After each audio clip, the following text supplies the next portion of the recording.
1. d4 is a strong central pawn move that immediately contests the e5 square and opens diagonals for the queen and bishop, aiming for a solid positional advantage and a wide range of possible opening continuations.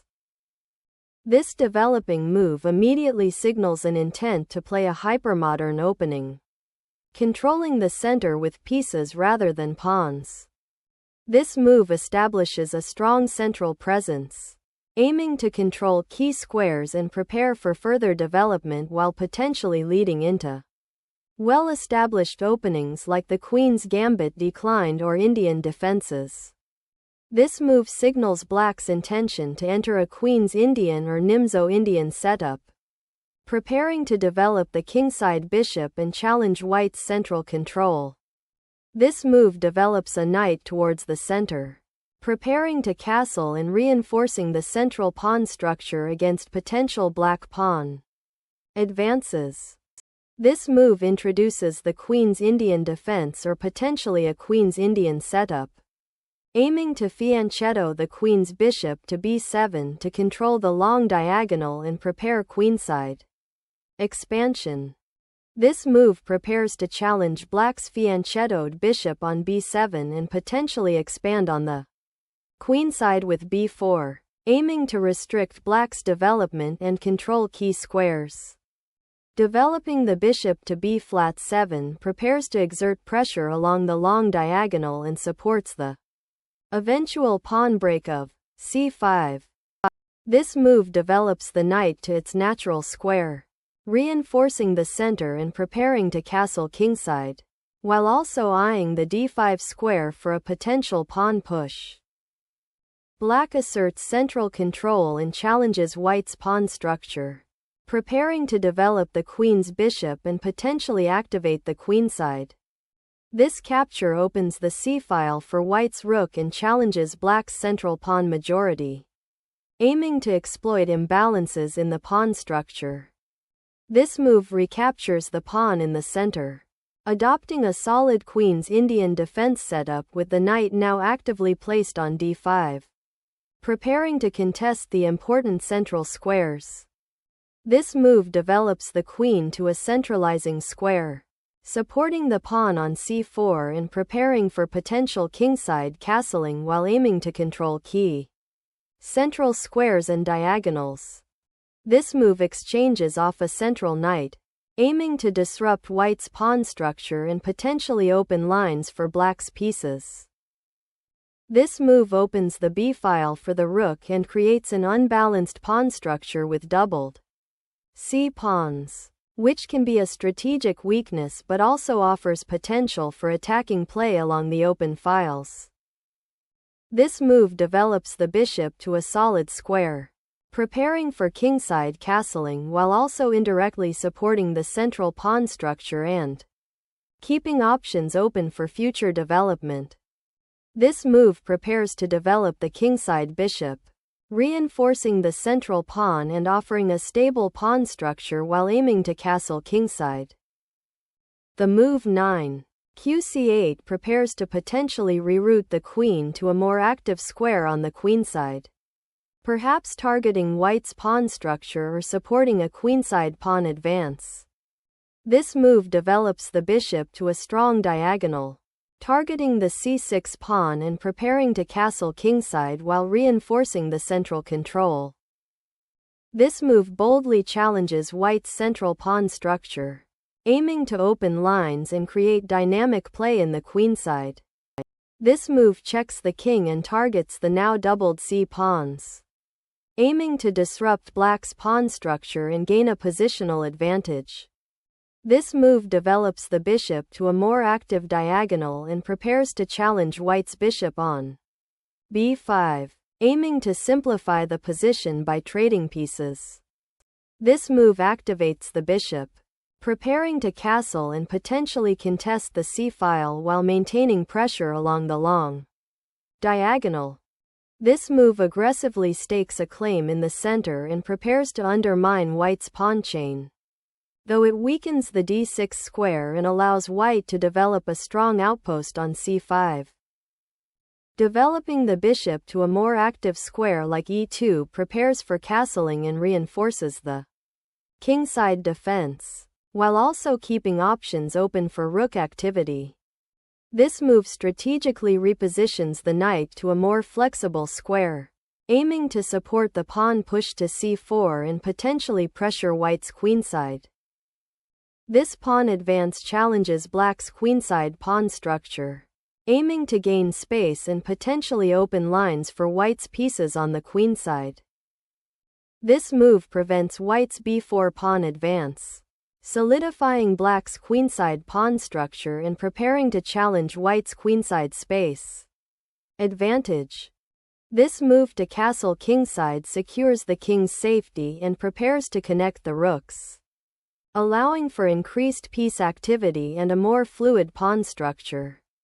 Black's castling safely tucks the king away, a standard developmental move, and prepares to connect the rooks, which is a fundamental goal in the opening. This move boldly pushes the e-pawn to control central squares and prepare for a kingside pawn advance, aiming to unbalance the position despite creating a potential weakness on d4. This move initiates a pawn break on the queenside, aiming to gain space and potentially open lines for the queenside pieces, challenging white's central control. This move repositions the bishop to a more active square, eyeing the b5 outpost and potentially creating threats on the queenside pawns. Black simplifies the position by exchanging bishops, accepting a slightly compromised pawn structure on the queenside in exchange for freeing the c8 square and potentially activating the remaining minor pieces. The rook now becomes active on the open a file, directly challenging black's queenside pawn structure and potentially creating threats against the queenside majority. This move repositions the queen to a more active diagonal, preparing to challenge white's control of the queenside and potentially support an advance of the b-pawn. This knight maneuver is designed to redeploy to the active c4 square, attacking black's advanced pawn and challenging control of the center. The knight repositions to b6, eyeing the c4 square and reinforcing the pawn chain on the queenside, preparing for potential queenside expansion or support for the a-pawn. This move shores up the queenside pawn structure, preventing black's knight from infiltrating to b6 and preparing to advance the queenside pawns. The knight retreats to d7, repositioning to support a potential advance on the queenside and avoiding the active pressure white's pieces are exerting on the b-file. This move prepares to support the e4 pawn and potentially create a queenside pawn majority by advancing the b-pawn later. This pawn advance challenges white's central control, aiming to open lines for black's pieces and potentially create play on the queenside. This pawn thrust centralizes the d-pawn, aiming to undermine black's queenside pawn chain and create dynamic tension. This move is a tactical check that forces the white queen to a vulnerable square, potentially preparing to regain the pawn on d5 or create counterplay on the queenside. After the forcing check, kh1 is a prudent prophylactic move, creating an escape square for the king and defending against potential discovered attacks or back rank threats along the h-file. This move repositions the bishop to a more active diagonal, offering increased control over the d5 square and preparing for potential counterplay on the queenside or central pawn breaks. This move repositions the rook to a more active file, aiming to control the a-file and potentially support a kingside pawn advance or provide defense against black's thematic queenside play. The move f5 aims to immediately challenge white's central pawn push and activate black's pieces, potentially opening the f-file for attack while creating dynamic counterplay. Rad1 repositions the rook to the open d-file, aiming to exert pressure on black's central pawn structure and potentially support a kingside pawn advance, aligning with white's long-term plan to exploit black's slightly cramped position. This pawn push initiates a vital pawn break, aiming to disrupt white's central control and open lines for black's pieces, particularly the queen and knight. This pawn push is a bold attempt to seize space on the kingside and potentially create attacking chances, but it weakens the light squares and might be premature given black's central pawn control. The rook on f6 supports the pawn advance on f4, aiming to open lines for white's king and create counterplay in the center. White repositions the queen to the b2 square, aiming to create attacking pressure on black's queenside by potentially supporting a pawn push or preparing to exploit weaknesses. This move prepares to challenge white's control of the d-file and potentially support a e5 pawn push, creating more dynamic play on the queenside. This move prepares to reinforce the kingside defense and potentially support a future g4 gram5 advance, aiming to gain space and dislodge black's pieces. This move repositions the bishop to a more active diagonal, aiming to support the central pawn push and potentially challenge white's control of the e5 square. This move repositions the rook to a more active file, preparing to challenge black's queenside space advantage and support potential pawn advances. The knight repositions to f8 to prepare for potential central pawn breaks or to support a kingside expansion, while also indirectly reinforcing the d7 square. This move, h4, initiates a queenside pawn storm to gain space and potentially open lines for the rooks on the kingside. The move, rh6, aims to activate the rook on the h-file, preparing to challenge white's attacking potential on the kingside, potentially eyeing the h2 pawn or creating counterplay. This move initiates an aggressive pawn storm on the kingside, aiming to dislodge black's king and open lines for white's attack, leveraging the newly created space on the h-file.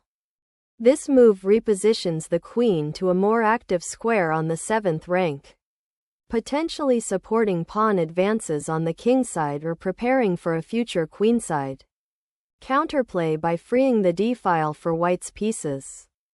This pawn advance creates space on the kingside and prepares to open lines for the rook and queen to attack the black king, while also potentially restricting the knight's mobility. This pawn move seeks to disrupt white's kingside pawn structure and potentially create an open g-file for counterplay, though it weakens the dark squares around black's king.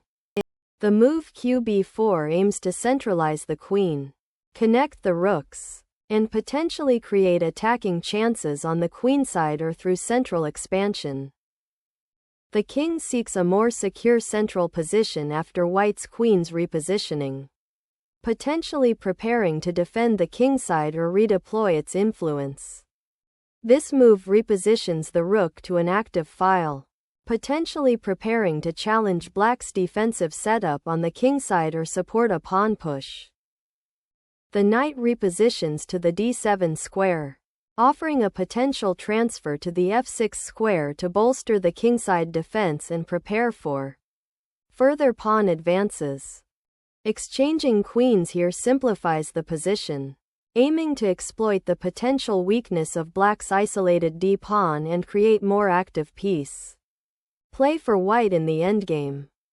The exchange of queens simplifies the position, moving into an endgame where black must carefully manage their king's safety and coordinate their pieces to counter white's queenside pawn majority.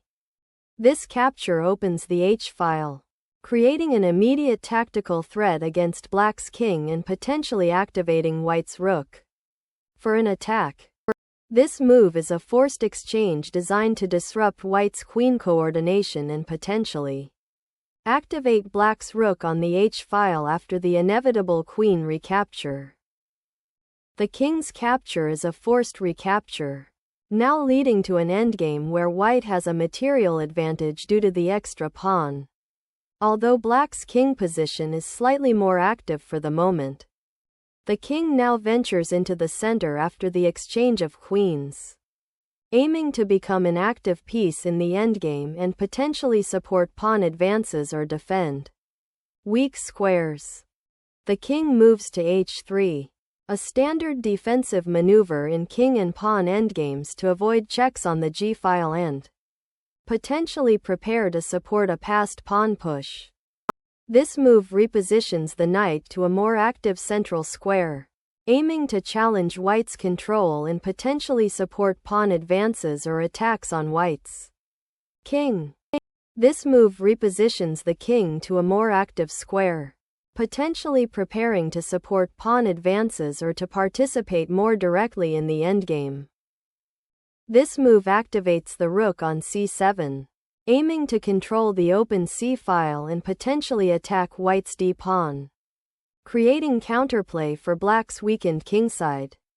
The move rb1 aims to activate the rook on the queenside, prepare for potential queenside pawn advances, and potentially support an advance of the b-pawn if the opportunity arises. The knight repositions to b7, aiming to support the potential advance of the a-pawn and to contest the long diagonal from the queenside. This rook move prepares to contest the open a-file, aiming to challenge black's control and potentially create counterplay. The knight repositions to d6, aiming to contest the open c-file and prepare for potential pawn advances or exchanges that could ease white's queenside pressure.